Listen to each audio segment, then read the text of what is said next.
Chicos, buenos días. ¿Se me escucha fuerte y claro? Bien. Un minuto, por favor, mientras voy limpiando la diapositiva de la clase anterior.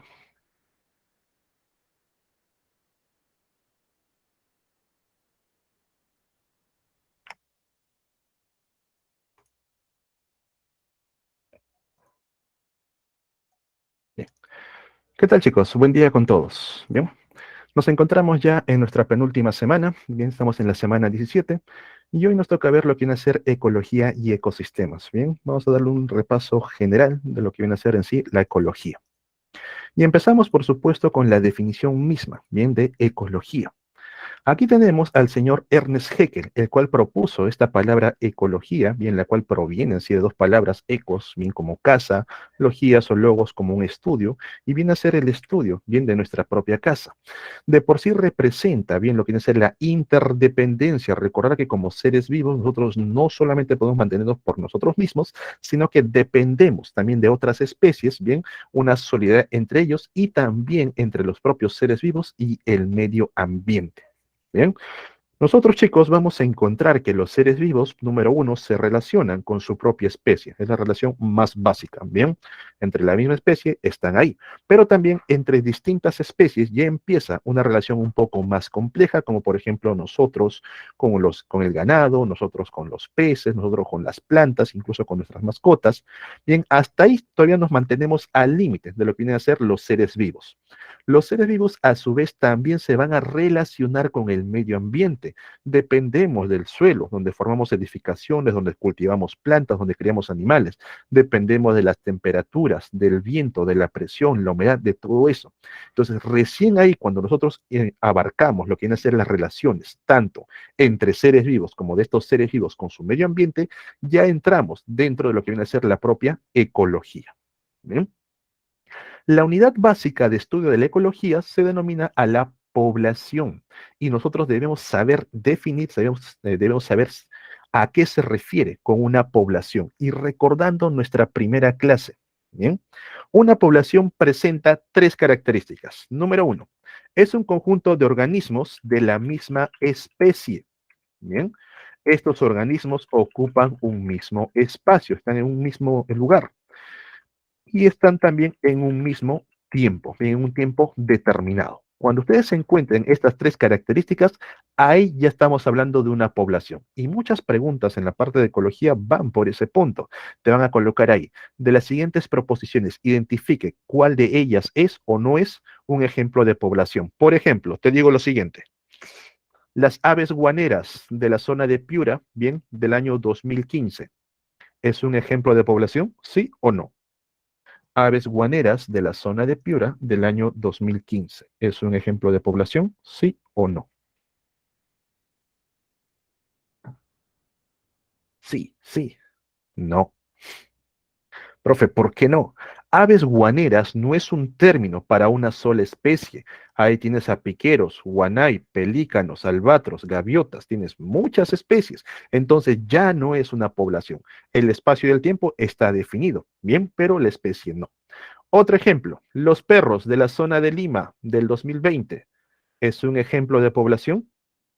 Los perros de la zona de Lima del 2020. ¿Es un ejemplo de población? ¿Sí o no? ¿Sí? ¿No? Sí. Perros, a diferencia de aves guaneras, representa a una sola especie, Canis familiaris. La zona de Lima, estás determinando el espacio, año 2020, estás determinando el tiempo. Bien, entonces, mucho cuidado, chicos, con este tipo de ejemplos, porque es un clásico de preguntas. Bien, aprender a diferenciar cuál es o cuál no es una población. Misma especie, mismo espacio, mismo tiempo. Ahora, pregunta, ¿las poblaciones se mantienen constantes a lo largo del tiempo? ¿Nosotros somos la misma población año tras año en la zona de Lima, en la zona de Perú? La respuesta es obvia, no, van cambiando. Bien, a este cambio que ocurre a nivel poblacional se le conoce como la dinámica de poblaciones. ¿Bien? Y una forma de poder, digamos, medir qué tanto se da esta dinámica de poblaciones es a través de la tasa poblacional, el cual es una fórmula muy sencilla, ¿bien? La que está por aquí. donde T representa la tasa poblacional, es el cálculo. Vamos a sumar los que nacen más los que inmigran, básicamente aquellos que hacen que la población crezca. Y le vamos a restar, bien, los que mueren y los que emigran, aquellos que hacen que la población disminuya. Producto, bien, de esta diferencia entre los que suben y los que bajan, nosotros vamos a obtener un valor a nivel de la tasa poblacional. Chicos, más allá del propio número que te indica la tasa poblacional, debes guiarte por el signo. Si el signo es negativo, si la tasa es menor que cero, la población decrece. Si el signo es positivo, la tasa es mayor que cero, la población está en aumento. Bien, y si es igual a cero, pues básicamente la población se mantiene en equilibrio. En esta parte, por ejemplo, te pueden colocar ahí unos cuadritos donde te indican natalidad, mortalidad, inmigrantes, emigrantes de una población A, una población B, y te van a pedir comparar. Supongamos que te toca lo siguiente. La población A te sale más 3. La población B te sale más 5. ¿Verdadero o falso? Ambas poblaciones crecen. ¿Verdadero o falso? Ambas poblaciones crecen. Verdadero. Bien, ambas están creciendo. Eso lo determino automáticamente por el signo. ¿Cuál de ellas crece más rápido? ¿A o B? Ya sé que la pregunta insulta su inteligencia, pero sí. B, correcto. Bien, B crece más rápido que A, pero ambas están creciendo. Tengan mucho cuidado con los signos negativos. Vamos acá con la población C y D. Me dicen que C, bien, la tasa poblacional es menos 3 y D, la tasa poblacional es menos 5. Escuchen la pregunta. ¿Cuál de las dos poblaciones decrece más lento? ¿Cuál de las dos poblaciones decrece más lento? Por supuesto que C. Bien, lo hace a un ritmo más lento. Entonces, chicos, de esta manera tú vas a poder calcular cómo es que va variando la población, bien, de una zona de acuerdo al tiempo. Por ejemplo, aquí en la zona de Lima, en la década de los 80, en el 85, cuando entró García, nosotros tuvimos un decrecimiento poblacional. Mientras algunos morían de hambre, la gran mayoría se fue del país, bien, emigró. Pero, por ejemplo, cuando llegó lo que viene a ser la crisis de Venezuela, nosotros tuvimos un aumento poblacional, ya que llegaron una gran cantidad de inmigrantes. Bien, se calcula que el 10% en Lima viene a ser un chamo, ¿bien? Lo cual ha hecho bien que la población aumente, por supuesto. ¿Bien? Entonces, esto es respecto a poblaciones. Ahora, cuando nosotros juntamos distintas poblaciones, ¿bien? Por ejemplo, tenemos una población de perros, tenemos una población de gatos, tenemos una población tal vez de ardillas, una población de seres humanos, por supuesto, empezamos a juntar distintos seres vivos, ¿bien? Son de diferentes especies, pero están en un mismo espacio, están en un mismo tiempo. Ya no estamos hablando de población, sino que empezamos a hablar acerca de una comunidad. Estos seres vivos interactúan entre sí, es completamente normal. Interactúas con tus mascotas, interactúas con algunos roedores que intentan aprovecharse de la comida que sobra en tu casa, interactúas también dentro de tu propia especie. Es completamente normal. Bien, hasta ahí en población y comunidad todavía no hemos tocado al medio ambiente. Cuando nosotros ya hablamos de interacciones con nuestro medio ambiente, por ejemplo, utilizar los suelos para construir edificios, formar presas para poder acumular el agua, o incluso los propios animales, ¿bien? Vas a ver cómo las plantas rápidamente intentan colonizar distintos suelos, vas a ver a los castores cortando árboles para formar diques, para formar represas, también alteran su medio ambiente. Recién ahí, cuando se toma en cuenta el medio ambiente, nosotros hablamos de un ecosistema. Bien, mientras no consideres al propio medio ambiente, al propio medio, ¿sí? No es un ecosistema. A lo mucho puede ser una población o una comunidad. Bien, cuando ya hay esta interacción, recién ahí entras dentro del ecosistema. Por eso, chicos, que siempre en todo ecosistema van a encontrar las dos partes. El biotopo, la parte abiótica. Bien, acuérdense que topo es suelo. Como parte biótica tenemos a los vientos, las precipitaciones de las lluvias, bien los ciclos en sí del agua, temperatura, energía del sol, el propio suelo en sí, bien todo eso. Y por otro lado tenemos a la biocenosis, que involucra a los seres vivos. Bien. Tanto el biotopo como la biocenosis tienen relaciones propias. Aquí podemos ver un ciclo que ocurre entre los vientos, el agua y todos ellos. Aquí también vemos otro ciclo, las llamadas cadenas tróficas, bien, entre los seres vivos. Cuando entre ambos se dan las relaciones, eso ya es un ecosistema. Bien, relaciones entre los seres vivos y su medio ambiente. Y así como la población bien va cambiando a lo largo del tiempo, los ecosistemas también cambian, no son estables, bien. Y en el caso de los ecosistemas, va a haber cambios que ocurran a nivel del biotopo que afectan a todo el ecosistema y también cambios a nivel de la biocenosis, bien, que afectan a todo el sistema, a todo el ecosistema, bien. A esto se le conoce como los factores. Vamos por aquí. Entonces, chicos, aquí pueden ver seres vivos interactuando entre sí, interactuando con su medio. Bien, ejemplos de ecosistemas. Biotopo por un lado, biocenosis por el otro lado, pero siempre manteniendo relaciones. Los factores que van a alterar el ecosistema provienen de ambos lados. Empezamos con los factores abióticos, bien, como por ejemplo los minerales a nivel de los suelos. El tipo de mineral que nosotros encontremos en los suelos va a determinar qué tipo de seres vivos puedan subsistir en esos suelos. Por ejemplo, si son suelos tóxicos cargados de arsénicos, metales pesados, muchas plantas no sobreviven bajo esas condiciones. Y al no haber plantas, por supuesto, el resto de la cadena trófica difícilmente va a poder mantenerse en el ambiente. Bien. Con el agua, ni qué decir. Los seres vivos dependen mucho del agua, ¿bien?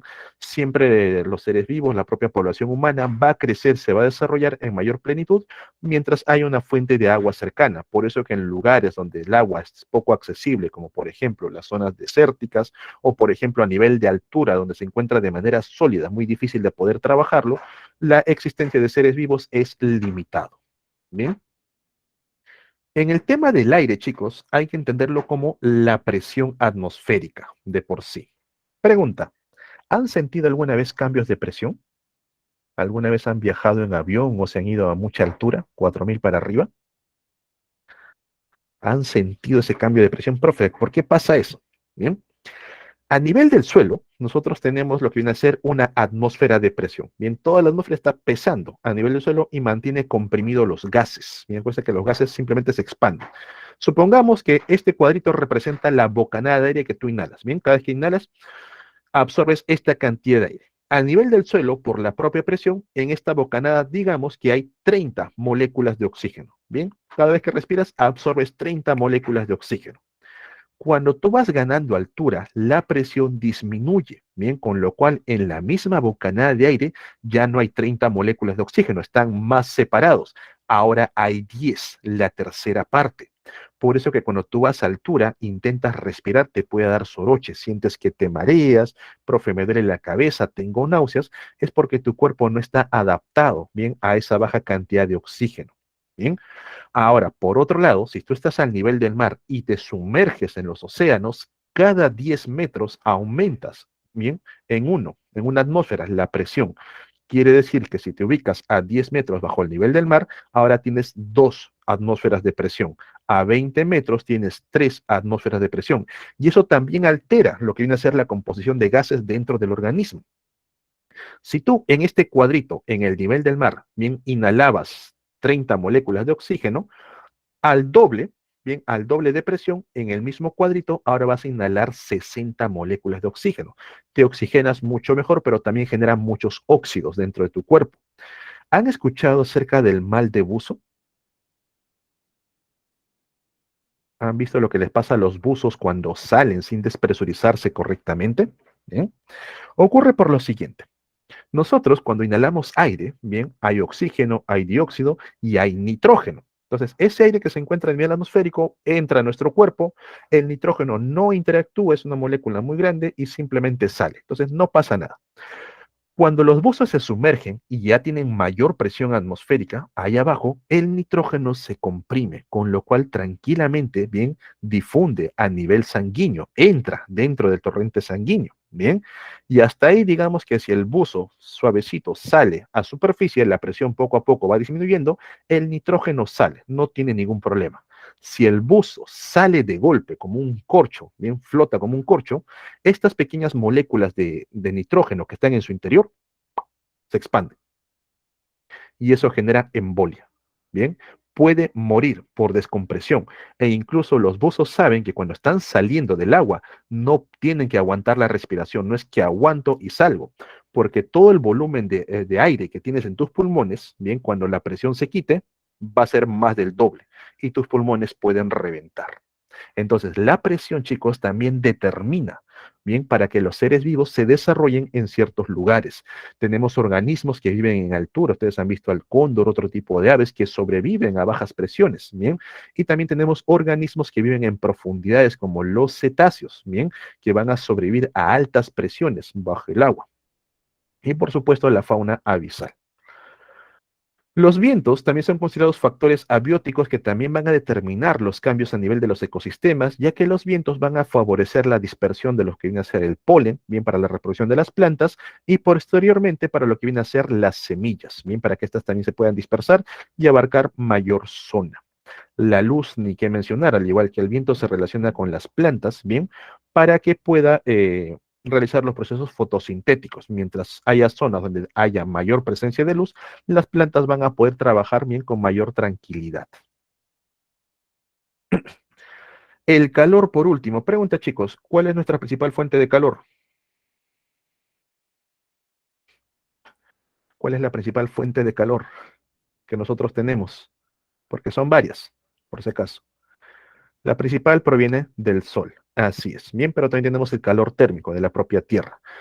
Gracias al calor se van a determinar distintas zonas, bien zonas como por ejemplo las ecuatoriales, donde el sol incide directamente y las temperaturas son muy altas, las zonas entre los trópicos, bien donde el sol incide a 2 veces al año, bien como punto clave, y determina estas zonas tropicales y más allá de los trópicos, bien zonas subtropicales, zonas templadas, donde los rayos solares inciden en un ángulo ya más pronunciado, bien, con lo cual las temperaturas disminuyen.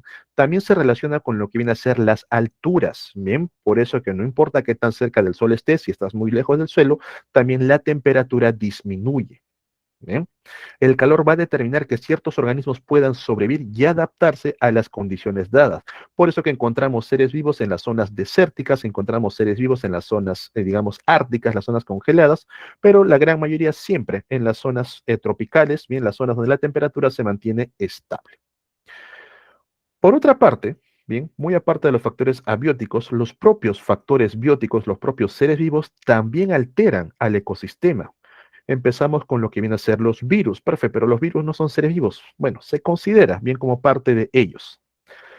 ¿Qué mayor ejemplo que el ocurrido aquí en pandemia, donde gracias a un virus básicamente la población humana se vio diezmada, bien empezó a sufrir los estragos, y ustedes vieron cómo los ecosistemas cambiaron cuando el ser humano se refugió en sus casas, cuando estuvo en cuarentena, muchas especies aprovecharon ese espacio dejado por el ser humano. Las plantas también empezaron a reclamar lo que antes era suyo.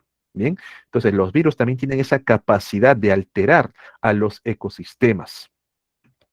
Las algas, principalmente las microalgas, hongos, bacterias, son organismos que también van a alterar los ecosistemas. En el caso de las algas, recordar que nosotros le debemos el oxígeno principalmente a estos grupos, a las microalgas. Más allá de los bosques, de las selvas, bien los árboles terrestres, son las algas las que aportan más de un 70% del oxígeno que nosotros respiramos. Bacterias y hongos como organismos descomponedores van a mantener a los ciclos biogeoquímicos, bien, para que distintos seres vivos lo aprovechen y luego estos elementos regresen a la Tierra para que otra vez completen el ciclo. ¿Bien? Las plantas, por supuesto, modifican fuertemente el ambiente. Bien, gran ejemplo es el caso en las zonas donde han arrasado bosques, han quitado plantas y luego los suelos se han vuelto muy débiles. Bien, vienen las épocas de lluvia, los suelos se cargan de agua y luego bien caen los huaicos, bien, por la ausencia de plantas. Estas plantas con el tiempo han ayudado a fijar los suelos. Los animales, por otra parte, ¿bien? modifican enormemente su propio ambiente. Más allá del ser humano, bien, por ejemplo, tenemos hormigas, bien, que actúan en grandes colonias, trayendo hojitas, formando compost debajo del suelo, con lo cual queda, digamos, un suelo muy enriquecido para que nuevas plantas lo puedan aprovechar. El clásico ejemplo tenemos en el de los castores, bien, que van a tirar un montón de árboles, un montón de ramas para formar diques, formar presas y luego poder anidar. Y también hoy en día, aparte del ser humano, hay otros animales que han aprendido a manejar el fuego, bien, a provocar incendios, con lo cual también alteran su propio ecosistema, alteran al medio ambiente. Bien, entonces chicos, tenemos factores bióticos y factores abióticos, bien, que van a permitir que los ecosistemas, digamos, no sean completamente estables, sino estén en procesos de cambio continuo. Hasta aquí. ¿Alguna duda, alguna consulta, chicos? ¿Algo que no haya quedado claro?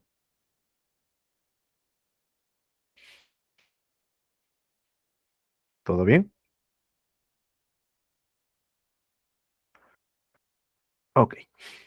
Ahora, centrándonos nuevamente en los seres vivos, bien, lo que nosotros siempre observamos en un ambiente viene a ser un ciclo. Entre ellos hay organismos que van a producir alimento, tenemos organismos que los consumen, otros organismos que se consumen estos organismos y así vamos generando unos ciclos alimenticios o también llamados, bien, ciclos, cadenas tróficas. Bien, esto se relaciona con el flujo de materia que tiene un ecosistema.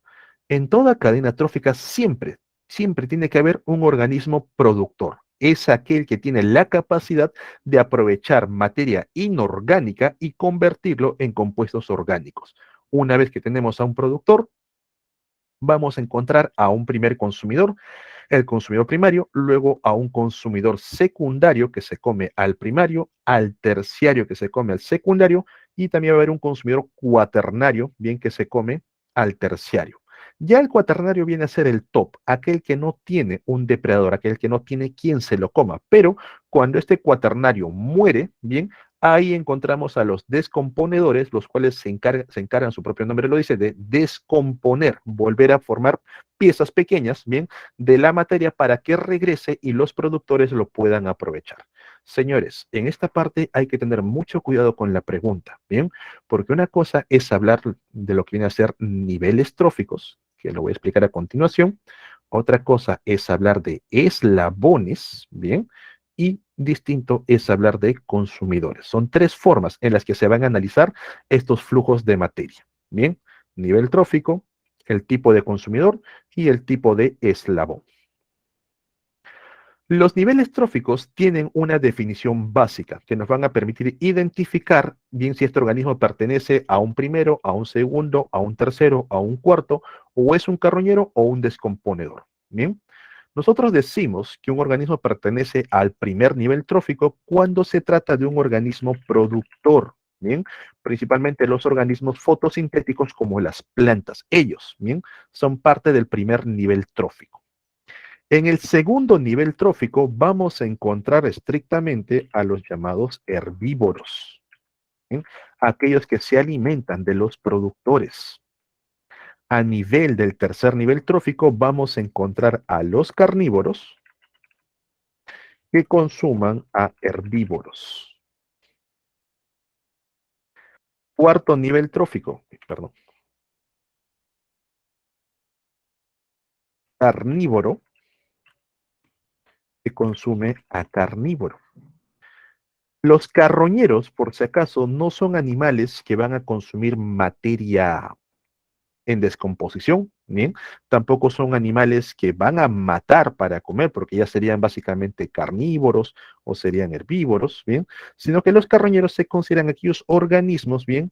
Que aprovechan, que consumen materia, ¿bien? Recién muerta, animales que recién han muerto, como por ejemplo las hienas. ¿Bien? Las hienas esperan a que los leones terminen de comer o tratan de robarles bien el animal muerto porque las hienas no son cazadoras de por sí y recién ahí aprovechan. Bien, están consumiendo carroña, animal recién muerto. Los descomponedores, ellos sí, van a consumir bien organismos en descomposición.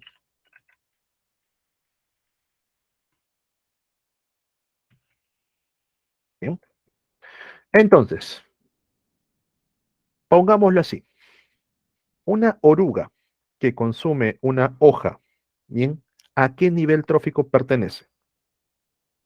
Una oruga que consume una hoja, ¿a qué nivel trófico? Segundo, correcto.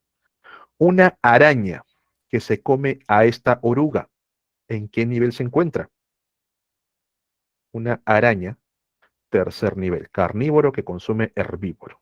Bien. Un ave, bien, que consume a esta araña, ¿en qué nivel se encuentra? Cuarto, carnívoro que consume carnívoro. Un águila que consume a esta ave, ¿en qué nivel se encuentra?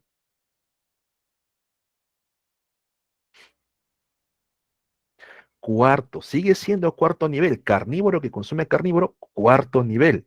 Un zorro que se come a esta águila, cuarto nivel, correcto.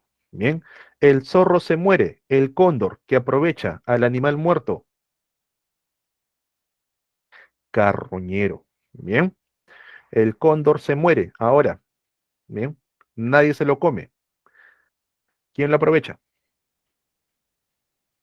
Los descomponedores. ¿Y quiénes son los descomponedores? Principalmente bacterias y hongos.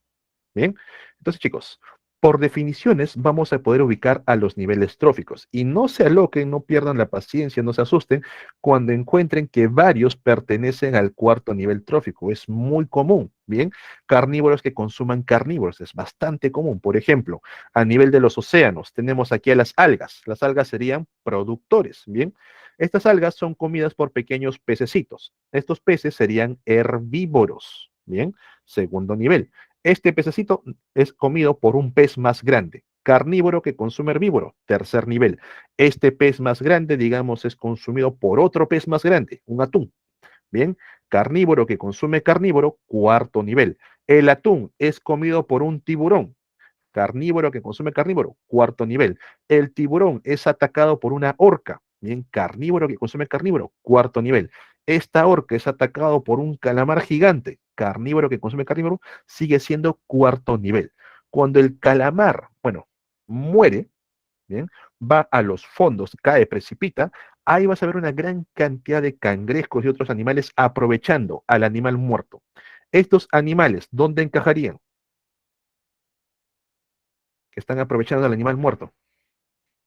Carroñeros, exacto. No lo han matado, el animal no se está descomponiendo, no está, digamos, podrido, simplemente acaba de morir, y ahí vas a ver una gran cantidad de carroñeros aprovechándolo. Ya los restos que quedan, y ahí entran las bacterias, entran los hongos, esos son descomponedores. Bien. Ahora, chicos, otro punto. Un animal no va a estar definido simplemente por lo que es. O sea, yo no te puedo decir lo siguiente. Un perro, ¿a qué nivel pertenece? No te puedo mencionar eso porque tú no sabes dónde ubicarlo. Bien, profe, pero mi perro come carne, sí, pero también puede comer hierbas, bien, no tiene ningún problema, o puede comer tal vez a otro carnívoro, bien. Ese tipo de preguntas no te lo van a hacer, pero si te colocan en verdadero y falso, quizás no se puede ubicar, bien. Si te dicen, el perro es un animal estrictamente del cuarto nivel, no. Estrictamente tercer nivel, no, tampoco, bien. En cambio, si me ponen de ejemplo, mi gato está comiendo pasto. ¿A qué nivel pertenece? Mi gato está comiendo pasto. ¿A qué nivel pertenece? Segundo, está actuando como herbívoro. Mi gato ahora no consume pasto, está consumiendo atún. Supongamos que el atún es herbívoro, ya. Suponiendo que el atún es herbívoro. Carnívoro que consume herbívoro, bien. Tercer nivel, bien. Y ahora mi gato no está consumiendo atún, mi gato está consumiendo una rata y la rata es carnívora. Cuarto nivel, correcto. Entonces, un mismo animal puede estar en distintos niveles tróficos. Va a depender de la pregunta o de la imagen que a ti te den para que puedas ubicarlo. Fíjate a quién come, fíjate cuál es el sentido bien de la cadena trófica para que puedas ubicar al organismo. ¿Se entiende esta parte de los niveles tróficos, chicos? Bien. La parte de niveles tróficos es básicamente por definición. Productor, herbívoro, carnívoro que come herbívoro, carnívoro, carnívoro, materia muerta y los descomponedores. Bien. Ok. Junto con el flujo de materia, nosotros vamos a encontrar también el flujo de energía. Bien. Y la energía a nivel de los ecosistemas siempre cumple con dos leyes. La primera de ellas, la energía no se crea ni se destruye, solo se transforma. Bien. La energía que nosotros ganamos a través de los alimentos se transforma, por ejemplo, en calor, se transforma en movimiento, energía cinética, se transforma en impulsos eléctricos, energía eléctrica, bien, en distintas formas de energía. Y esto conlleva a la segunda ley, la llamada ley del 10%. Profe, ¿qué significa? Como del total de energía que yo he consumido, la gran parte yo lo he gastado, si un animal me come a mí, por ejemplo, viene un tiburón y me come, ya no aprovecha esa parte que he gastado, únicamente el 10% del total. Supongamos, bien, que yo acabo de consumir un helado, 2000 calorías de energía. Bien, ese helado, la parte de la energía, lo he transformado en calor, lo he transformado en movimiento. Viene un tiburón y me come. De esas 2000 calorías que mi cuerpo aprovechó, el tiburón únicamente va a aprovechar el 10%, 200 calorías, nada más. Bien, si este tiburón es consumido por una orca, la orca solamente va a aprovechar el 10%, 20 calorías y así. Eso es el flujo de energía a nivel de los ecosistemas, donde los vegetales, las plantas, aprovechan la energía que proviene del sol. Pongámosle aquí que el sol le brinda 1000 calorías de energía. Bien, y la planta, por supuesto, tiene sus propios metabolismos, sus propios gastos energéticos, bien, libera calor y todo eso. Cuando llega un herbívoro y consume a esta planta, solamente va a aprovechar 100 calorías. Este animalito también tiene su propio metabolismo, genera calor, movimiento, todo eso, bien, va gastando la energía y lo único que puede aprovechar el carnívoro respecto al herbívoro es básicamente el 10%, 10 calorías. Cuando el carnívoro se muere y es consumido por los descomponedores, ellos únicamente van a aprovechar el 10% de este carnívoro, bien, una caloría. Profe, pero si los descomponedores aprovechan a los herbívoros, el 10%, 10 calorías. O si aprovechan a los productores, el 10%, 100 calorías. En cada salto siempre se tiene que dar esta reducción del 10%. Por eso les pregunto, chicos, en nuestra dieta, ¿qué conviene consumir? ¿Conviene consumir animales herbívoros o animales carnívoros? ¿Qué nos conviene a nosotros en nuestra dieta poder consumir? Animales herbívoros, por supuesto. Bien, las ves al revés, chicos. Herbívoros de hierba. Bien, ya que los animales herbívoros aportan mayor cantidad energética, por eso que nosotros consumimos principalmente peces o consumimos animales de granja como las aves o el ganado, bien que son animales herbívoros, frente al consumo de animales carnívoros, cuyo aporte de energía sería ya el 10% nada más, bien, no tiene sentido consumir un perro, consumir gato, consumir un león, bien, son animales que no van a ser muy aprovechados de por sí, bien. Ok, entonces eso es flujo de materia y flujo de energía. Y ahora sí, pasamos a este punto para que aprendan a diferenciar las llamadas cadenas tróficas y redes tróficas. Bien, una cadena trófica es un proceso lineal en cadena. Pueden ver, es una sola línea. Bien, y como se trata de cadenas, las cadenas están formadas por eslabones. Cada organismo que tú coloques viene a ser un eslabón, empezando con la base, el primer eslabón, segundo eslabón, tercero, cuarto, quinto y así. Puede haber N eslabones, no hay ningún problema. Lo que sí vas a encontrar en estas cadenas también vienen a ser los tipos de consumidores. Bien, toda cadena empieza con un productor. Siempre tiene que haber un productor en la base, el que convierta la parte inorgánica en orgánico. El primero en consumir a este productor es un consumidor de tipo primario. El que consume al primario es un secundario. El que consume al secundario es un consumidor terciario. El que consume al terciario es un consumidor cuaternario. Y por lo general los cuaternarios no tienen quien los consuma. Y ahí finalizan muchas de las cadenas. ¿Bien? No se preocupen, para temas de examen de admisión no te van a colocar más allá de un cuaternario para que no te estés mareando con un quinto o un sexto, ¿bien? Pero simplemente se señala que los cuaternarios son aquellos que están en el top, no tienen quien los consuma y una vez que mueren, recién hay otros organismos lo pueden aprovechar como descomponedores o como carroñeros, ¿bien? Entonces las cadenas tróficas son lineales. Las redes tróficas son todo un enmallado, vean. Es una malla de organismos donde las flechas que ustedes ven en imágenes van a determinar quién come a quién. Por ejemplo, este ratón bien va a servir de alimento a esta ave rapaz.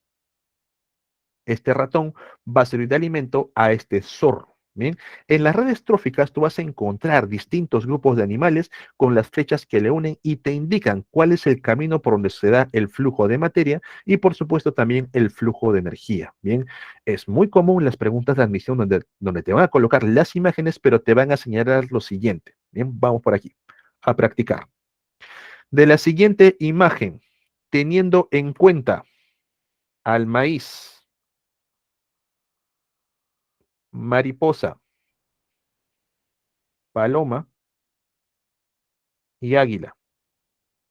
Te preguntan, ¿el águila a qué nivel trófico pertenece? Teniendo en cuenta esa ruta. Cuaternario, terciario son consumidores. Te estoy preguntando por nivel trófico.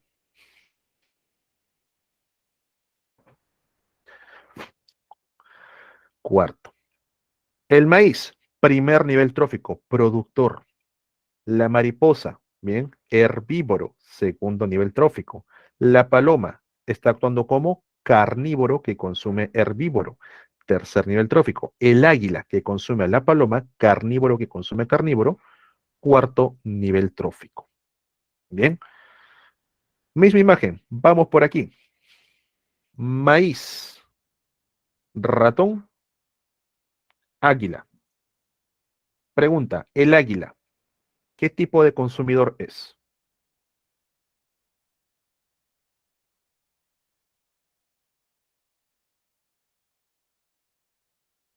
¿Qué tipo de consumidor es? Maíz, productor, ratón, el que consume primero, consumidor primario, águila, que consume segundo, consumidor secundario. Acuérdate que aquí tienes los eslabones, va yendo de uno a otro y empiezas el primario, es el primero que consume. No lo confundas con el productor. Bien, el águila es un consumidor secundario en este caso. Bien, una más. Maíz, mosca, araña. La araña, ¿a qué nivel pertenece?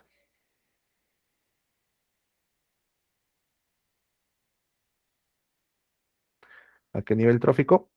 Tercer nivel trófico. Bien, el maíz va a ser el primer nivel trófico, bien, son los productores. La mosca es un herbívoro que está consumiendo al productor, bien, segundo nivel.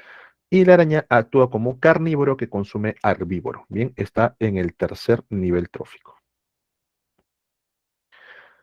Vamos por ahí otra vez, pero ahora vamos con maíz, bien, mosca, sapo,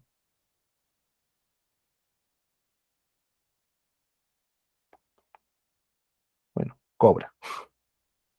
La cobra, ¿a qué nivel pertenece?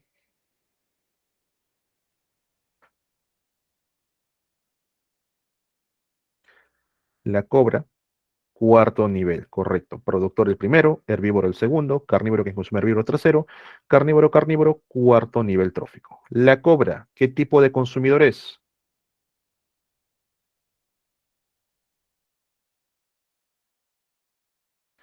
Productor, consumidor primario, la mosca, el sapo secundario, la cobra es un consumidor terciario. La cobra, ¿qué eslabón es?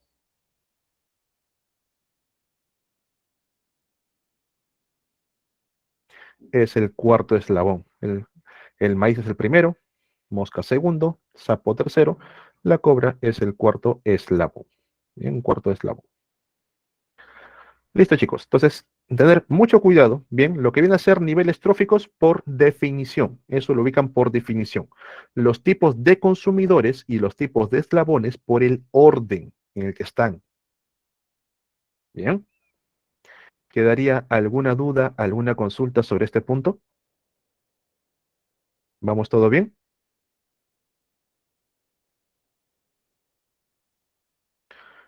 Profe, ¿qué tipo de relación hay entre el ratón y el sapo?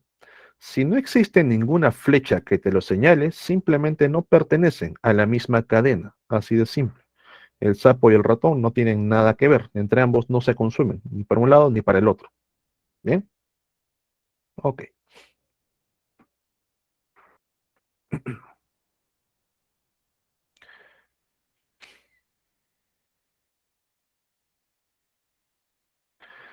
Bien, como segunda parte del tema, tenemos que hablar acerca de los ciclos biogeoquímicos. Bien.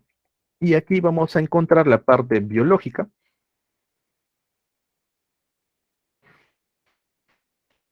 los seres vivos, la parte geológica, bien, los minerales, bueno, el suelo básicamente, y por supuesto también la parte química con las distintas formas que toman estos compuestos. Bien.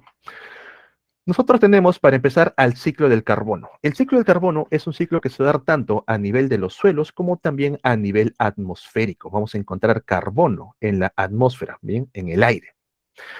Y como todo ciclo, podemos iniciar en cualquier punto y vamos a retornar a ese punto. Por ejemplo, vamos a iniciar con el carbono en la atmósfera. Bien, en la atmósfera vamos a encontrar el carbono bajo la forma de dióxido de carbono, principalmente el CO2, pero también bajo la forma de monóxido de carbono y otros compuestos.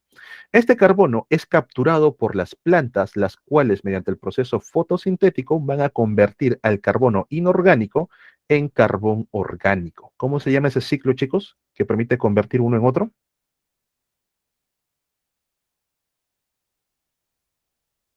¿Cómo se llama ese ciclo? Que permite fijar carbono inorgánico y convertirlo en orgánico.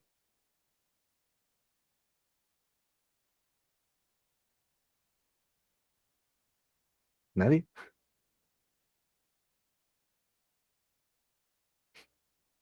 Calvin Benson, para que no se olvide. Ahora, algo que van a ver aquí en los ciclos bioquímicos, chicos, es que una vez que las plantas lo tienen, lo pasan al resto de seres vivos. Bien, no hay ningún problema con eso. Las plantas, una vez que lo asimilaron, el resto de la cadena trófica lo va a tener. ¿Mm? Bien. Ahora, el carbono, ¿cómo es que va a regresar a la atmósfera? Cuando las plantas mueren, ese carbono bien puede regresar por descomposición a nivel de los suelos, bien, cuando los animales, las plantas, los seres vivos en general van a realizar los procesos de respiración, van a liberar CO2, el cual regresa ya directamente a la atmósfera, o también cuando estos animales mueren, regresa hacia los suelos, y luego nosotros hemos aprendido a cómo sacar ese carbono que está presente en los suelos bajo la forma de combustibles fósiles, bien, y regresarlo nuevamente a la atmósfera. Bien. A nivel de los océanos también ocurre un proceso similar, donde son las plantas acuáticas, las algas, las que van a capturar este carbono que está presente en el aire. Bien, las algas van a pasarlo al resto de los seres vivos. Cuando ellos respiran, liberan el CO2 al agua, que luego por acciones físicas, por oleaje y todo eso, liberan el CO2 a la atmósfera. Y también cuando los animales mueren, el carbono regresa hacia los fondos, hacia los suelos. El ser humano, bien con todo el desarrollo tecnológico que ha tenido, ha aprendido a liberar ese carbono y esto ha alterado el ciclo natural en sí. Años, millones de años que le ha costado a la Tierra fijar gran cantidad de carbono bajo los suelos, ahora han sido liberados en cuestión de décadas, con lo cual los niveles de CO2 en la atmósfera han aumentado abruptamente. Y esto ha generado como consecuencia el llamado calentamiento global, bien que va a ser un tema de la siguiente semana. Pero se dan cuenta que todo el carbono siempre está de manera cíclica. Ahora a la Tierra le va a costar miles de años nuevamente volver a fijar todo ese carbono que nosotros hemos liberado. Bien. Luego tenemos al ciclo del nitrógeno. El nitrógeno de por sí es un gas abundante a nivel atmosférico. Bien, también está presente en la atmósfera. Y bajo la forma de nitrógeno atmosférico, bajo la forma de N2, nosotros no podemos aprovecharlo, profe, pero abunda. Sí, el 70% de la composición de gases en la atmósfera es nitrógeno. Por más que tú respires ese nitrógeno que ingresa con la misma sal. Entonces, ¿de dónde nosotros podemos aprovechar el nitrógeno? Lo aprovechamos gracias a que el ciclo nitrógeno principalmente involucra a las bacterias. Bien, las bacterias participan en gran cantidad de cambios en el ciclo de nitrógeno. Número uno, las bacterias se encargan de fijar el nitrógeno a los suelos. Bien, van a hacerlo a través de procesos de amonificación, convirtiéndolo en amonio. Luego de eso, este amonio va a ser convertido en nitrito, bien, mediante un proceso llamado nitrificación. El nitrito también por nitrificación se convierte en nitrato. Y chicos, esto resáltenlo, subrayenlo. El NO3 es muy importante porque recién bajo la forma de nitratos las plantas lo pueden aprovechar. Las plantas no absorben nitritos, no absorben amonio, no absorben nitrógeno atmosférico, absorben nitratos. Ya cuando las plantas consumen al nitrato, ya las plantas se los pasan al resto de los seres vivos en toda la cadena trófica y pues ya ahí continúen ellos. Bien, pero es muy importante llegar siempre a la forma de nitratos. El nitrato que no es aprovechado, bien, hay bacterias desnitrificantes, las cuales la reconvierten otra vez en nitrógeno atmosférico, con lo que completaste el ciclo, bien, del nitrógeno. En el caso de los seres vivos, ¿cómo es que ellos regresan el nitrógeno al ambiente? Lo hacen principalmente a través de la orina. Bien, las orinas están cargadas de una gran cantidad de nitrógenos, pero también va a ocurrir que cuando los seres vivos mueren, tenemos organismos descomponedores que van a convertir esos nitrógenos que hemos aprovechado y los regresan a la forma de amonio, bien, para continuar con el ciclo. Profe, pero yo he escuchado que hay algunas plantas que sí pueden aprovechar el nitrógeno atmosférico de manera directa. Es una verdad a medias. No es que las plantas tengan esa capacidad, sino que en el caso de las legumbres, bien, a nivel de las raíces va a haber un proceso de simbiosis. Hay bacterias que están ahí junto con las raíces, bien. Yo te ayudo, tú me ayudas. Las bacterias les ayudan, bien, a fijar el nitrógeno, lo convierten en nitratos y las raíces le brindan nutrientes para que las bacterias se mantengan. Bien, pero sigue siendo estrictamente un proceso bacteriano hasta que llega a la forma de nitratos. Bien, ok. El tercer ciclo, bien, es el ciclo del fósforo. Y a diferencia de los anteriores, el ciclo del fósforo no involucra la parte atmosférica. No hay fósforo presente en la atmósfera. Es un ciclo completamente sedimentario en los sedimentos. Bien. Empecemos con el fósforo que se encuentra a nivel de los suelos. Bien, es muy natural que los suelos tengan gran cantidad de fósforo. Este fósforo es aprovechado por las plantas, bien a nivel de los cultivos, para rápidamente crecer. Y las plantas, una vez que absorbieron los fosfatos, se los pasan al resto de los seres vivos. Bien, por aquí. Estos seres vivos, cuando hacen sus necesidades, bien, cuando salen las heces, estas heces son ricas en fosfatos, con lo cual, mediante la excreción, regresa el fósforo a los suelos y ya completaste un ciclo. Bien, ahora, el fósforo que está presente en los suelos también gracias a la llamada escorrentía, bien, las aguas que van por los suelos y llegan a los océanos, bien, los ríos que van por arriba, los ríos que van por debajo, llevan gran cantidad de fósforos hacia los mares. ¿Y quiénes lo van a aprovechar? Nuevamente las plantas, en este caso plantas acuáticas, bien, algas que van a estar por aquí. Estas algas aprovechan el fósforo para crecer y una vez que las algas lo tienen, lo van a pasar a los seres vivos. Bien, acá van a estar los peces que consumen estas algas y otros peces que consuman a estos peces. Cuando estos peces mueren, bien, todos esos fosfatos van hacia los fondos, empiezan a sedimentar. Ahí encontramos a los descomponedores que regresan el fósforo al suelo. Bien, y ya completaste parte del ciclo.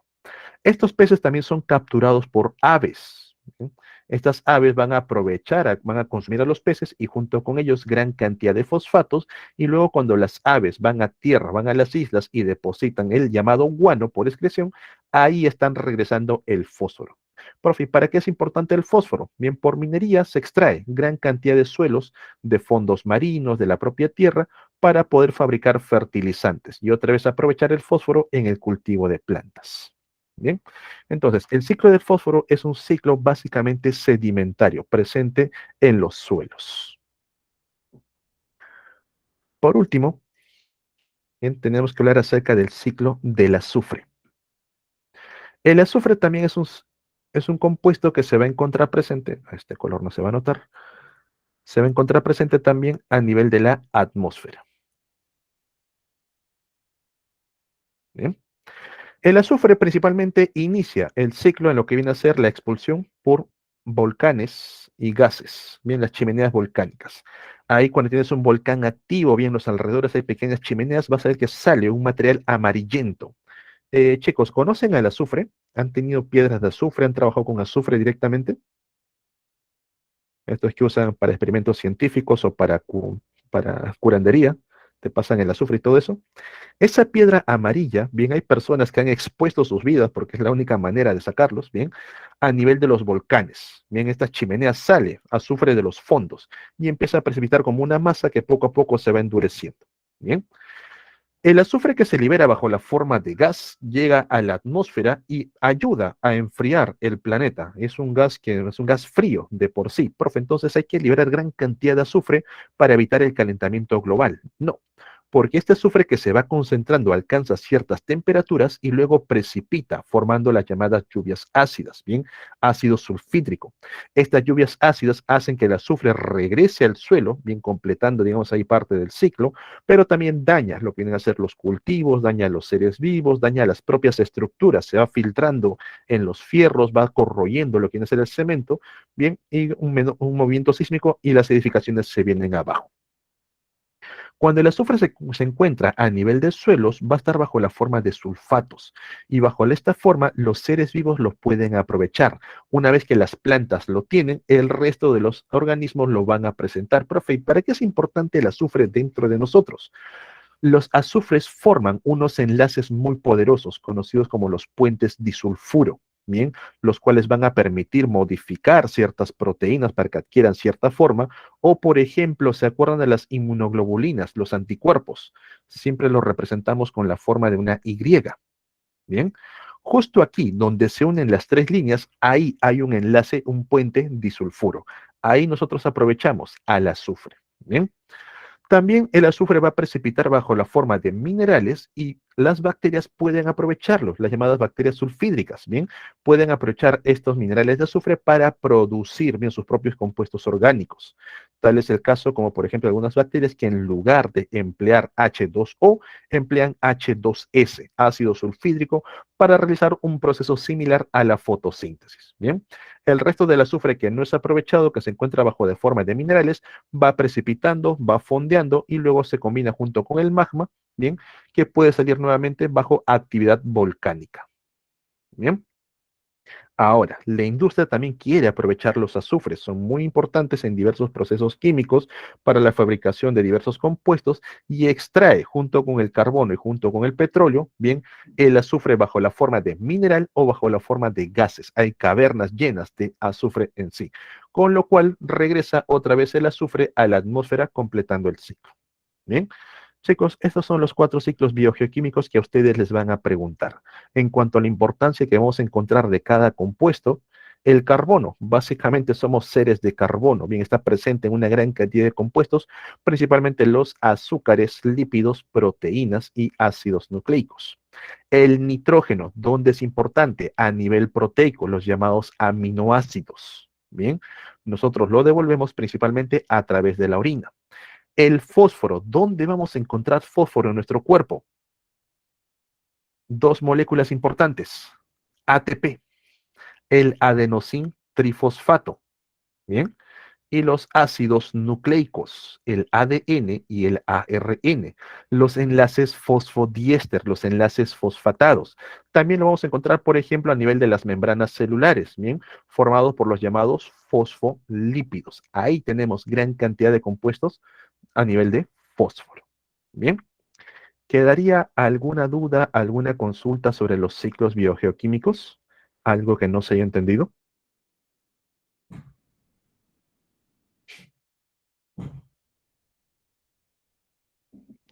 ¿Todo bien?